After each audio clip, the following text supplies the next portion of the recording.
Il y a 20 ans, le 29 novembre 2000, disparaissait Goulven Pennaud. Alors disparaissait, c'est un mot qui est tout à fait inapproprié, puisque dans la tradition druidique, l'âme continue son voyage. Goulven Pennaud, vous l'avez très bien connu, Yann Bertillon. Pouvez-vous nous en dire quelques mots, en tout cas en faire une évocation 20 ans après? Oui, 20 ans déjà. 20 ans déjà Et en quelques mots, une évocation de Goulven Pennaud, il faudrait un roman de 700 pages ou plusieurs heures de vidéo. Car Goulven Pennaud, Georges Pinault, à l'état civil, était né à Saint-Malo le 5 mars, au mois de mars 1928, qui est tout à fait emblématique, car il est né dans le courant du mois du dieu de la guerre, Meurs, en breton, ou Tarand, chez les Celtes. Et il est resté fidèle jusqu'à son départ le 29 novembre 2000, comme un vrai guerrier. Il a été vaincu par un cancer du poumon, mais il s'est battu jusqu'à la fin pour s'en sortir. C'était un homme de Saint-Malo, donc d'une race de corsaires. Et très jeune, il fut un corsaire du mouvement national breton qu'on appelle l'Emzao. Et pendant la Deuxième Guerre mondiale, il fut un des plus jeunes adhérents militants du Parti nationaliste breton. Ce qui lui a valu au moins un an d'incarcération en 44 ou 45, car il était bien sûr anti-gaulliste. Il était d'une famille de socialistes. Son père était un membre du Parti socialiste de l'époque, radical socialiste, je crois. Et sa mère était une épicière de Saint-Malo, donc de la toute petite bourgeoisie de Saint-Malo. Il était un collégien et lycéen brillant. Il a été bachelier très jeune. Et ensuite, il a vécu de nombreuses aventures. Il est parti au Pays de Galles, il a fait partie d'une armée secrète galloise. Ensuite, il est revenu en région parisienne. Il a passé un concours pour être employé de la Banque de France. En fait, c'était un anarchiste. C'était un anarchiste puisqu'à cette époque, il était à la Fédération anarchiste à Paris et il a eu le grand mérite de d'inaugurer le premier syndicat anarchiste à la Banque de France. Ça, c'était Goulven. Goulven était un grand critique, une grande intelligence, très brillante. Mais il avait un esprit critique terrible. Il passait tout au crible, toutes les informations. Il fallait qu'il révise tout ce qu'on lui racontait et il n'acceptait rien au premier degré. Ça lui venait certainement de son côté corsaire de Saint-Malo. C'était un homme libre, comme ses ancêtres. Hein. Il aimait parler de Surcouf et d'autres corsaires qui faisaient partie de sa mémoire culturelle, de sa mémoire collective, d'hommes vrais malouins. Et ensuite, cet anarchiste, qu'il est resté jusqu'à la fin de ses jours d'ailleurs, tout en se réclamant par provocation de différentes idéologies multiples et variées, Mais en tous les cas, c'était un homme de gauche dès le départ, et en tant qu'anarchiste, il détestait les gaullistes et les communistes qui avaient été alliés pendant sa folle et passionnée jeunesse durant cette deuxième guerre mondiale. Si bien qu'il s'est engagé après-guerre dans l'armée coloniale pour continuer la croisade anti-bolchevique en Indochine. Et il s'est engagé comme deuxième classe, mais très rapidement, il est devenu sous-officier. Il avait comme très proche camarade Jean Baudel-Bokassa, qui était sergent avec lui dans la même compagnie. Cet anarchiste avait une devise qui résume bien son idéologie anticonformiste. C'était Snock Zuatrom. Et en fait, tout le monde pensait que c'était du vietnamien, mais non, disait-il, lisez à l'envers, c'était du verlan, ce qui voulait dire mort au con. Ça résume bien son idéologie. Et en fait, il a fini cette guerre d'Indochine, sa croisade anti-bolchevique, à Dien Bien Phu. Il me semble qu'il était hospitalisé quand ses camarades se sont retrouvés encerclés à Dien Bien Phu. Et plutôt que de tirer au flanc à l'hôpital, il a demandé à être parachuté pour rejoindre ses camarades guerriers sur Dien Bien Phu. Ça résume aussi le tempérament de guerrier de Goulven Pénaud, hein, de chevalier même, de chevalier comme au Moyen-Âge. Il s'est battu vaillamment là-bas, et ensuite il a été fait prisonnier. Et il a été envoyé dans un camp de concentration Viet Cong. Il est revenu, il a quand même survécu. Beaucoup de ses camarades étaient morts de mauvais traitements, morts de faim même. Et il a été hospitalisé. Quand il est arrivé, il ne pesait plus que 35 kilos.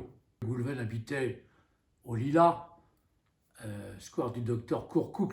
Et c'est là, au Lilas, au Grand Café Tabac, à côté de chez lui, que nous rencontrions Arlette Laguillet.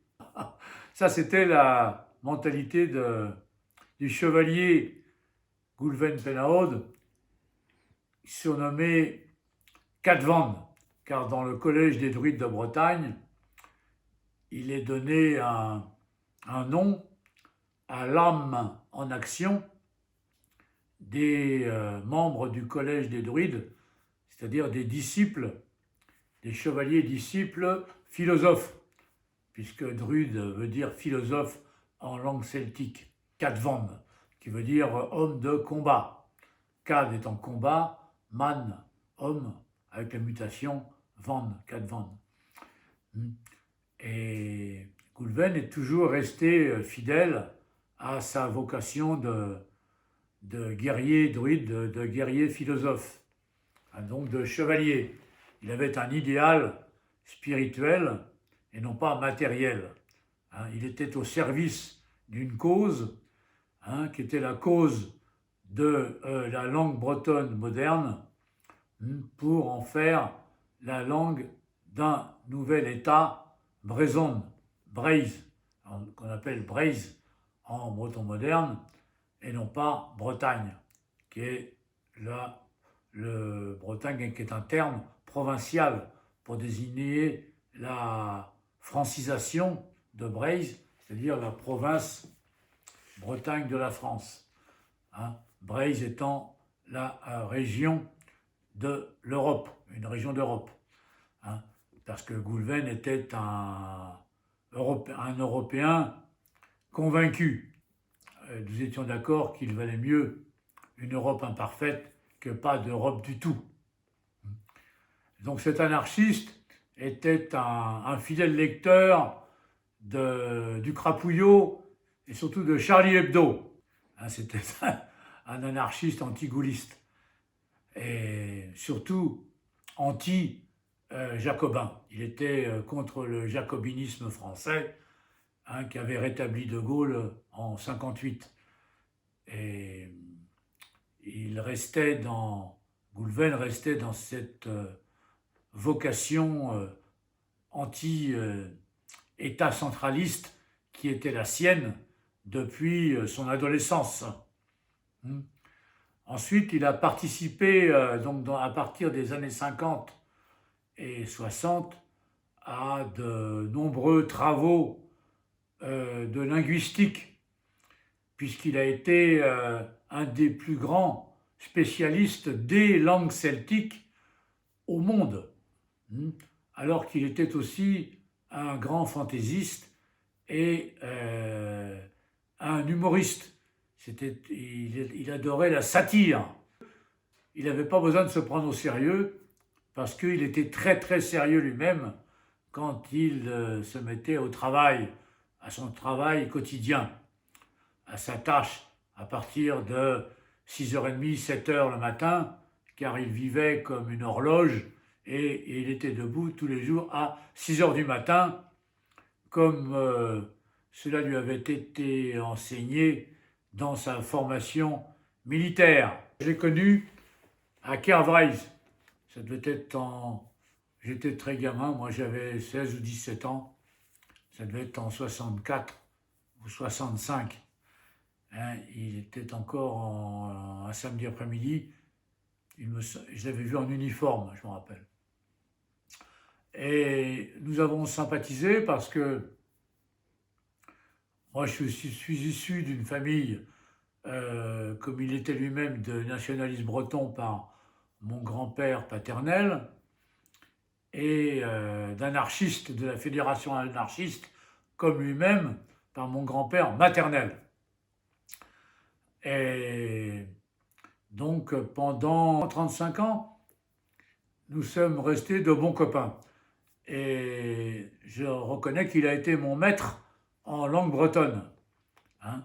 J'ai passé beaucoup d'après-midi avec lui à corriger des textes en breton moderne, car il était certainement le plus qualifié dans le mouvement breton pour créer des nouveaux mots, hein, en breton moderne, dans la lignée, à la suite de Ropart-Zémond, de François Vallée, hein, et les autres grammairiens et lexicographes du XIXe siècle. Hein. Il a énormément travaillé avec Guy Etienne pour le vocabulaire de la revue Prédère. C'est grâce à lui d'ailleurs que j'ai pris connaissance de textes de Platon qu'il lisait lui-même en grec ancien et qu'il me traduisait directement en breton moderne. Hein. Mais il connaissait au moins une trentaine de langues indo-européennes. Hein. Et c'était un fidèle aussi de Georges Dumézil. D'ailleurs, c'est grâce à lui, à Goulven, que j'ai pu rencontrer et être présenté à Georges Dumézil une fois, près de Montparnasse, rue Notre-Dame-des-Champs, comme il m'avait présenté aussi à la Sorbonne, lorsque je suivais avec lui les cours de Léon Fleuriot, de 1977 à 1987. J'avais eu cette chance, ce privilège de rencontrer Mircea Eliade. Hein, et Goulven, qui avait le sens du sacré, hein, était très proche des lectures de Mircea Eliade, et il incarnait d'ailleurs lui-même très bien cette expression de Mircea Eliade sur la coincidentia oppositorum, c'est-à-dire la coïncidence des opposés. Hein, Goulven pensait dans cette coïncidence des opposés que la vérité de ce monde est paradoxale, hein, Et c'est ça qui faisait de lui-même un être paradoxal, hein, qui fréquentait, et là il m'a beaucoup appris, des gens de la base, dans le peuple, de tous les bords politiques, qu'ils soient de gauche, de droite, d'extrême gauche ou d'extrême droite. C'était un disciple de Socrate aussi, lui. C'est-à-dire qu'il maniait très facilement, il m'a appris à manier l'ironie socratique. Hein, c'est pour ça que je m'entendais bien avec lui, parce qu'il il était toujours prêt à ironiser un peu sur tout ce qui se passait autour de lui. Hein. Il était très rationnel aussi. C'était un homme de science, c'était un matheux. Je me souviens, il était abonné à la revue Science. Il avait un rire très sarcastique quand il se moquait des gauchistes, écologistes, trotskistes, etc., au service de l'oligarchie mondiale des banquiers qui veulent transformer l'humanité en super consommateurs indifférenciés dans un grand supermarché planétaire, qui sont pour l'avortement des petits Européens et en même temps donc pour la déportation des Africains et des Maghrébins en Europe et surtout en France au service du grand patronat pour être exploités. Ça, c'était les remarques que se plaisait à faire Goulven en ironisant sur toute cette marginalité grotesque de la politique française. Et il était très désabusé, mais ça l'amusait. C'était l'anarchiste pur et dur qui se prononçait dans ces occasions, toujours dans la ligne Charlie Hebdo, hein, et dont il conseillait la lecture attentive toutes les semaines à son fils. Ça paraissait assez contradictoire, mais non, c'était cette vérité paradoxale analysée par Mircea Eliade, hein, qui considérait la voie vers la fédération des peuples différents, hein, restant enracinés dans leur culture, car il n'y a que la culture qui peut faire de l'animal humain un homme vrai en se superposant à la nature animale. Hein. Et j'ai appris grâce à Goulven que ce retour à la nature animale des humains d'aujourd'hui est un retour à l'homme préhistorique. Alors, Goulven et le mouvement breton. Eh ben, il est resté nationaliste breton et fédéraliste européen. C'est grâce à lui que j'avais rencontré Yann Fouéré, qui à l'époque était le patron du FLB, ARB, Armée républicaine bretonne. Et il avait connu tous les anciens, quoi, hein, de Olivier Mordrel à De Beauvais. Donc avec l'anarchiste Goulven Pénaud, j'avais rencontré Maurice Joyeux, Louis Lecoing. On avait rencontré Louis Lecoing à Bicêtre, près de la Porte d'Italie. Morvan-Lebesque aussi, j'avais rencontré Morvan-Lebesque grâce à Goulven, car Morvan-Lebesque était au Parti nationaliste breton dans les années 40, donc. Nous avions croisé Juliette Gréco, qui était une ex-copine à lui d'après-guerre. C'était devant les Deux Magots, en revenant de l'école pratique des hautes études à la Sorbonne, d'un cours de Jean Audry, qui donnait un cours d'indo-européen à la Sorbonne. Oui, enfin, grâce à lui, j'ai connu énormément de monde et beaucoup d'anciens du Parti nationaliste breton, oui. hein. Mais il adorait rendre service. Il était très généreux de ses travaux. Ouais, il était très tolérant, très tolérant. Il a fréquenté des homosexuels aussi. Il m'avait présenté à Raymond Hins, qui était très connu dans le milieu des nouveaux réalistes. Il m'avait présenté aussi à Alain Guel, hein, qui était un militant nationaliste breton de gauche, mais qui n'était pas bretonnant.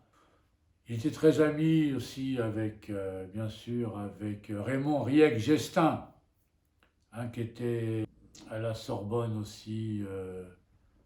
Malheureusement, il est parti trop rapidement, Goulven, en l'an 2000. Il avait 72 ans. Et avec lui, j'ai créé le cercle Maxen Vledik en 1983 pour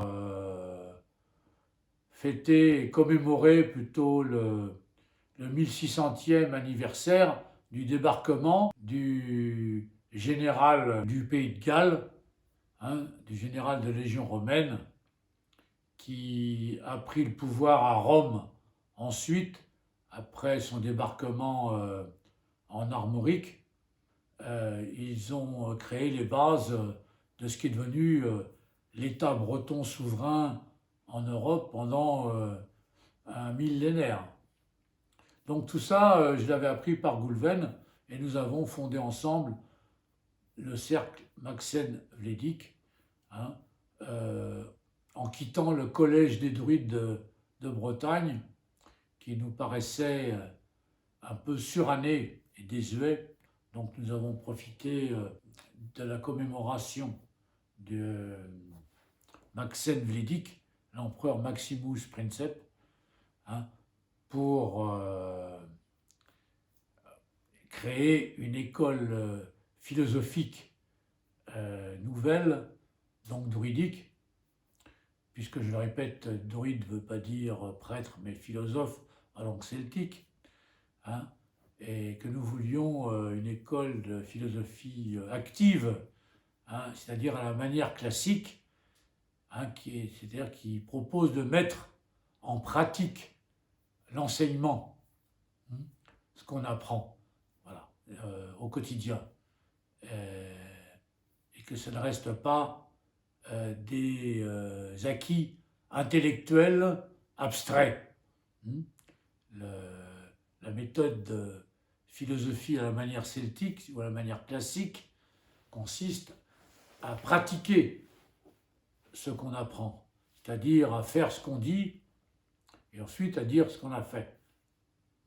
Ça, j'ai appris ça grâce au chevalier Cadvan, Goulven Pennaud, hein, qui m'a suivi aussi dans mes élucubrations artistiques, hein, qui a favorisé, qui m'a donné beaucoup de conseils aussi en peinture, hein, et qui m'avait présenté à Xavier de Langlais. Voilà, on pourrait parler encore très longuement d'un personnage hors du commun comme Goulven Pennaud, et qui restera comme un héros de l'histoire de Breizh, et non pas de Breizh national et non pas de Bretagne provinciale, hein, ne serait-ce que par ses efforts constants pour moderniser la langue bretonne et en faire une langue d'État répondant aux besoins du monde contemporain.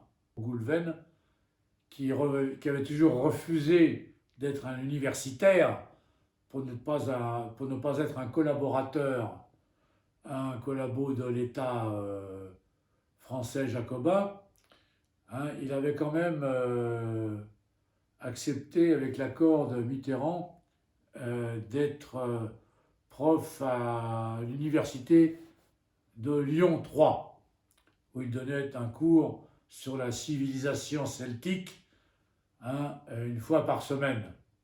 Oui, c'est lui aussi qui a créé la grammaire et les bases de la langue officielle de Centrafrique, car il était très ami avec Jean Bodel Bokassa, et lorsqu'il était basé en Centrafrique, il s'était amusé à étudier les dialectes locaux, et il en avait fait une langue unifiée avec une orthographe unifiée.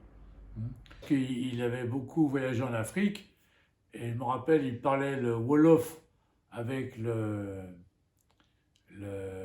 balayeur sénégalais de sa rue au Lila, et il parlait aussi l'arabe, assez bien, l'arabe d'Algérie et du Maroc, parce qu'il a été longtemps basé au Maroc aussi. Goulven Pennaud a eu quelques disciples fidèles, et il faut rendre hommage à un de ceux qui ont été très actifs, comme Pierre Lemeute, originaire de Brest, mais qu'on appelait Pierre Lemeute de Quimper, Abboer de son nom de disciple. Pierre Lemeute, chevalier Abboer, nous a quittés fin novembre 2016. C'est avec lui que j'ai fondé le nouveau parti nationaliste breton à Quimper, il y a maintenant 30 ans, et ainsi que déclaré l'association Breizatao. Hein. Pierre Lemeute était un personnage aussi haut en couleur. Hein. C'était un ancien de la Légion étrangère aussi, qui avait fondé sa vie sur l'honneur et la fidélité. Il était très serviable, très généreux. C'était un chevalier qui avait compris que pour être chevalier, il fallait avoir avant tout le goût du service. Et servir n'étant pas se servir. Il a beaucoup aidé le cercle Maxime Védic, et il est resté fidèle à Goulven en participant à beaucoup de commémorations celtiques en Bretagne, hein, en l'honneur de son maître Goulven Pennaud Cadvand. Oui, Pierre Lemeute Abboer parce que il disait être le fils d'un parachutiste allemand qui se trouvait à Brest en 43-44, et lui-même était né en 45, et ce parachutiste allemand s'appelait Boer. Il avait été reconnu par monsieur Lemeute ensuite. Pierre Lemeute était un original parce que c'était aussi un grand artiste. Il a fait beaucoup de peintures d'art brut et naïf, hein, et beaucoup de sculptures aussi. C'était un sculpteur à la tronçonneuse. Il adorait se battre avec sa tronçonneuse contre des troncs d'arbres d'où il sortait des totems remarquables. Goulven nous a quittés à l'hôpital du Val-de-Grâce le 29 novembre 2000. Hein, et j'avoue que j'en ai pleuré, car je n'ai jamais rencontré un individu, un homme, un vrai, avec autant de valeurs diverses, de qualités variées que Goulven Pennaud Cadvand, hein, depuis 1965. Oui, j'ai eu le privilège d'hériter de sa croix de chevalier de l'ordre de Névénoé, qui avait été créé par le druide Rafik Tulou. C'est la croix de l'ordre de Névénoé, premier roi de l'État souverain de Bretagne, après la bataille ballon contre le roi de France Charles le Chauve, d'où est sorti vainqueur Névé-Noé. Mazetuandi Dagadurian Vrodibal Più Asamo Piraclesi Nevino